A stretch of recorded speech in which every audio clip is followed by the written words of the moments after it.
السلام علیکم ورحمۃ اللہ وبرکاتہ۔ ان الحمد لله نحمده ونستعينه ونستغفره ونعوذ بالله من شرور انفسنا ومن سيئات اعمالنا، من يهده الله فلا مضل له ومن يضلل فلا هادي له، واشهد ان لا اله الا الله وحده لا شريك له، وأشهد أن محمدا عبده ورسوله، أما بعد۔ برادران اسلام، آداب مسجد کا سلسلہ ہم سماعت کر رہے ہیں۔ مسجد کے آداب اور مسجد کے احکام میں ایک ادب، ایک حکم یہ بھی ہے کہ جب ہم گھر سے مسجد کے لیے نکلیں تو اللہ کے نبی صلی اللہ علیہ وسلم کی یہ سنت رہی ہے کہ جب آپ گھر سے مسجد کے لیے نکلتے تھے تو آپ یہ جامع دعا پڑھتے تھے: اللہم اجعل فی قلبی نورا وفی لسانی نورا وفی سمعی نورا وفي بصري نورا اللهم اجعل خلفي نورا وأمامي نورا واجعل من فوقي نورا ومن تحتي نورا اللهم أعزم لي نورا۔ یہ ایک بڑی جامع دعا ہے جس کے اندر اللہ کے نبی صلی اللہ علیہ وسلم مسجد میں آتے ہوئے دعا کرتے تھے: اے اللہ میرے دل میں نور بھر دے، اے اللہ میرے کانوں یعنی میرے سماعت میں نور بھر دے، میری زبان میں نور کر دے، میری آنکھوں میں نور کر دے، اے اللہ میرے اوپر، میرے نیچے، میرے پیچھے، میرے دائیں، تمام جوانب میں اے اللہ تو نور کر دے۔ اللہم اعظم لی نورا، اے اللہ تو میرے لیے نور کو بڑھا دے، یعنی مجھے تو نور میں نہایا ہوا انسان بنا دے۔ یہ اللہ کے نبی صلی اللہ علیہ وسلم دعا کرتے تھے، جس سے یہ معلوم ہوتا ہے کہ یہ مسجد صرف مسجد نہیں بلکہ یہ مسجد مرکز انوار ہے۔ یہاں روشنیوں کی برسات ہوتی ہے، نوروں کی برسات ہوتی ہے۔ اسی لیے آگے جب آپ گھر سے نکلے تو اسی صورت میں یہ جامع دعا پڑھتے ہوئے آئیں: اللہ رب العالمین سے ہدایت کا نور مانگے، اللہ رب العالمین سے قرآن مجید کا نور مانگے، اللہ رب العالمین سے وحدانیت کا، اللہ رب العالمین سے عبادت کا، اللہ رب العالمین سے لگاؤ کا، ان تمام چیزوں کا اللہ رب العالمین سے نور اور ہدایت طلب کیجیے۔ یہ وجہ ہے کہ اللہ کے نبی صلی اللہ علیہ وسلم اس جامع دعا کو پڑھتے تھے۔ اور اسی طریقے سے دوسرا ادب یہ ہے، جب آپ مسجد کے اندر آئے تو ایسی صورت میں اس بات کا خیال کریں کہ آپ پہلے کون سا پیر رکھتے ہیں۔ مسجد میں داخل ہونے کے لیے پہلے کون سا قدم آپ رکھ رہے ہیں۔ یاد رکھیں کہ حضرت انس بن مالک رضی اللہ تعالیٰ عنہ کہتے ہیں، سنت یہ ہے جب آپ کی مسجد کے اندر، مصلی مسجد کے اندر داخل ہو تو پہلے اپنا دایاں پاؤں رکھیں، اور دایاں پاؤں رکھتے وقت کیا کہیں؟ اذا دخل احدكم المسجد فليسلم على النبي صلی اللہ علیہ وسلم۔ جب آپ دایاں پاؤں مسجد کے اندر رکھ رہے ہیں تو سب سے پہلے نبی صلی اللہ علیہ وسلم پر آپ درود بھیجیے، آپ سلام پڑھیے، اس کے بعد آپ کہیے: اللہم افتح لی ابواب رحمتک، اے اللہ تم میرے لیے اپنی رحمت کے دروازوں کو کھول دے۔ اور اسی طریقے سے جب آپ نکلیے تو ایسی صورت میں اپنا بایاں پاؤں رکھیے نکلتے وقت، اور یہ دعا پڑھیے، اللہ کے نبی صلی اللہ علیہ وسلم پر درود بھیجیے اور یہ دعا پڑھیے: اللہم انی اسألک من فضلک، اے اللہ میں تیرے فضل کا سوال کرتا ہوں۔ سوال یہ پیدا ہوتا ہے کہ جب مسجد میں داخل ہو تب بھی یہ دعا پڑھنی چاہیے گویا کہ، اس لیے کہ اللہ رب العالمین کے فضل کا سوال ہے، اللہ رب العالمین سے فضل مانگنی ہے۔ تو اس سلسلے میں سورہ جمعہ کی اس آیت کو ہم اور آپ اپنے ذہن میں رکھیں کہ اللہ رب العالمین نے فرمایا: فَإِذَا قُضِيَتِ الصَّلَاةُ فَانتَشِرُوا فِي الْأَرْضِ وَابْتَغُوا مِن فَضْلِ اللَّهِ۔ جب نماز پڑھ لی جائے اس کے بعد زمین میں پھیل جاؤ اور اللہ رب العالمین کے فضل کو تلاش کرو۔ معلوم یہ ہوا کہ نماز کی ادائیگی کے بعد ہم نکلتے ہیں مسجد سے، اللہ رب العالمین سے فضل کا سوال کرنے کا حکم دیا گیا ہے، تو اس صورت میں نماز کے بعد ہی اس فضل کو اللہ رب العالمین سے طلب کیا جائے، اللہ رب العالمین سے مانگا جائے۔ اسی طریقے سے جب ہم مسجد میں داخل ہو گئے تو ایسی صورت میں کوشش ہونی چاہیے کہ پہلی صف کے اندر ہم اور آپ شامل ہوں۔ پہلی صف کے اندر شامل ہونے کے لیے سبقت کرنی چاہیے۔ اللہ کے نبی صلی اللہ علیہ وسلم نے فرمایا اگر لوگوں کو پہلے صف کا ثواب معلوم ہو جائے کہ پہلی صف میں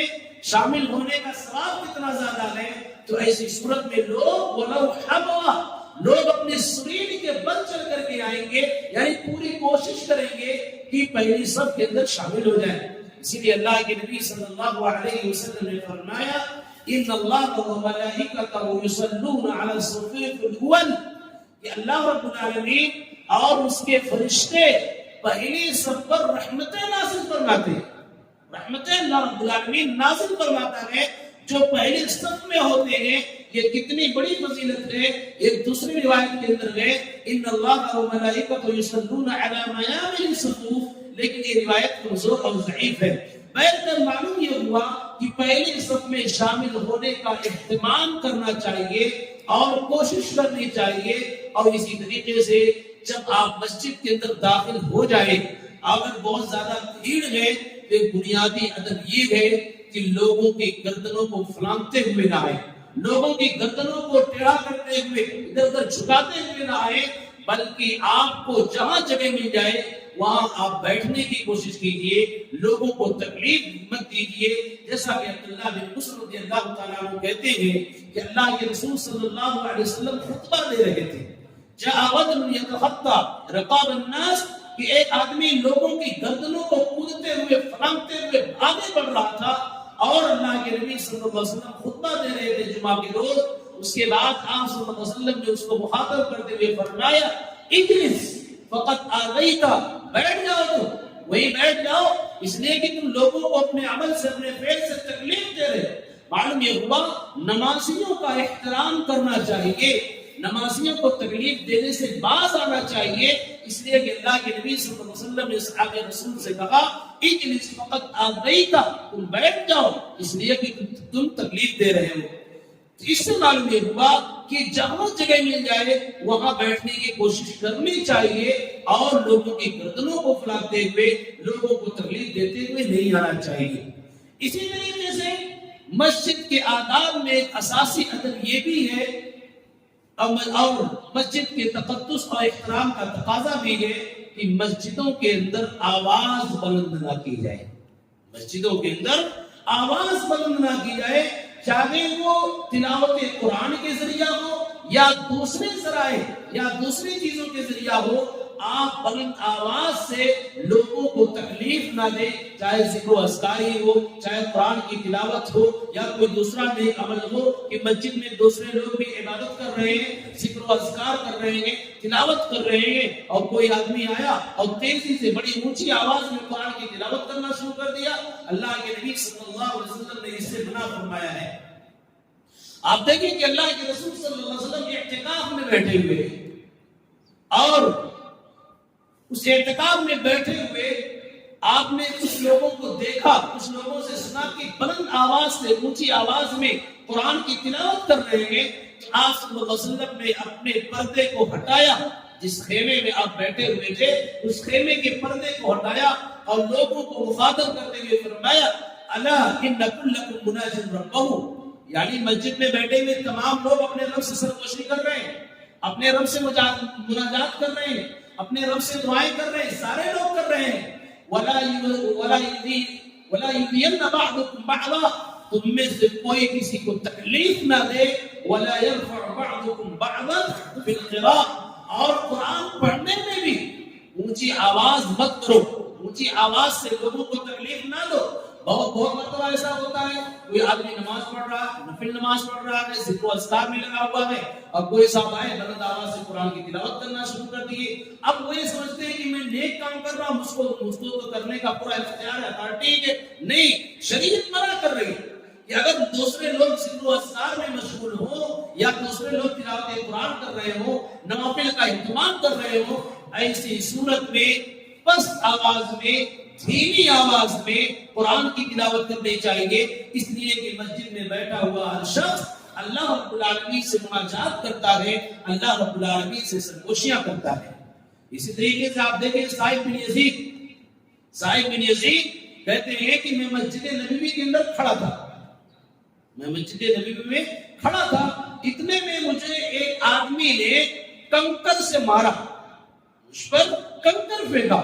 اور میں نے اس کے بعد مڑ کر کے دیکھا تو دیکھا کہ عمر بن خطاب رضی اللہ تعالی عنہ ہے کہ انہوں نے اس پر کنکر پھینکا تھا۔ جب اس کے بعد بلایا کہ ادھر آؤ، صاحب بن یزید کہتے ہیں کہ میں عمر بن خطاب رضی اللہ تعالی عنہ کے پاس پہنچا، اور اس کے بعد عمر بن خطاب نے مجھ سے کہا دیکھو وہ دو آدمی ہیں، وہ ان دونوں آدمیوں کو بلا کر کے لاؤ۔ چنانچہ صاحب بن یزید کہتے ہیں میں گیا اور ان دونوں کو بلا کر کے لایا۔ عمر بن خطاب رضی اللہ تعالی عنہ نے ان سے دریافت کیا، پوچھا من این انتما، تم دونوں کہاں سے آئے، تم دونوں کا تعلق کہاں سے ہے؟ ان دونوں نے کہا من اہل طائف، ہم لوگ طائف سے آئے ہوئے ہیں، شہر طائف سے ہم لوگ مدینے میں آئے ہوئے ہیں۔ عمر بن خطاب رضی اللہ تعالی عنہ نے کہا لو کنتما من اہل المدینہ لاوجعتکما، اگر تم دونوں کا تعلق مدینے سے ہوتا، یعنی تم دونوں مدینے کے رہنے والے ہوتے، تو تم دونوں کو میں بہت سزا دیتا، آج مارتا میں۔ ترفعان اصواتکما فی مسجد رسول اللہ صلی اللہ علیہ وسلم، تم دونوں مسجد میں، مسجد نبوی میں اپنی آواز کو بلند کر رہے ہو، اپنی آواز کو اونچی کر رہے ہو۔ معلوم یہ ہوا کہ مسجد کے اندر اونچی آواز نہیں کرنی چاہیے۔ اونچی آواز ایسی صورت میں آپ دیکھیں کہ جب ذکر و اذکار بلند آواز سے، تاکہ دوسروں کی عبادت میں خلل نہ ہو، دوسرے لوگ قرآن کی تلاوت کرنے میں ڈسٹرب نہ ہو۔ جب قرآن کی تلاوت یا اس طریقے سے دوسرے عمل کو کرنے سے اللہ کے رسول صلی اللہ علیہ وسلم نے روکا ہے، تو یاد رکھیں دنیاوی باتیں، بے مقصد کی باتیں، فضول باتیں مسجد میں بیٹھ کر بلند آواز سے آپ کریں گے تو اس صورت میں شریعت اسلامیہ اسے سختی کے ساتھ روکے گی، جیسا کہ عمر بن خطاب رضی اللہ تعالی عنہ نے ان دو آدمیوں کو ڈانٹا کہ تم دونوں مسجد رسول صلی اللہ علیہ وسلم نے اونچی آواز سے گفتگو کر رہے ہو، اس لیے چاہیے کہ مسجد کے آداب کا خیال کیا جائے، مسجد کو مسجد سمجھا جائے، اور مسجد کے احترام و تقدس کا خوب اہتمام کیا جائے جو اس کا تقاضا ہے، اس لیے کہ مسجدیں بڑی اہم ہوا کرتی ہیں، مسجدیں سماج اور معاشرے میں بہتر کردار ادا کیا کرتی ہیں، اور مسجدوں سے بہتر کردار اسی وقت آئے گا جب ہم مسجدوں کے تقدس کا خیال کریں گے، مسجد کا احترام کریں گے، مسجد کے آداب اور مسجد کے احکام کو ملحوظ رکھیں گے۔ اللہ رب العالمین سے دعا ہے کہ الہ العالمین ہم تمام لوگوں کو مسجد کے آداب اور مسجد کے احکام کو ملحوظ رکھنے کی توفیق عطا فرما، اور اگر مسجد کے احترام اور تقدس میں کچھ کوتاہیاں ہم سے ہو رہی ہیں تو ان کوتاہیوں کے الہ العالمین تو معاف فرما دے اور اصلاح کی توفیق عطا فرما۔ آمین تقبل یا رب العالمین۔ اقول قولی هذا واستغفر الله لي ولكم ولسائر المسلمين۔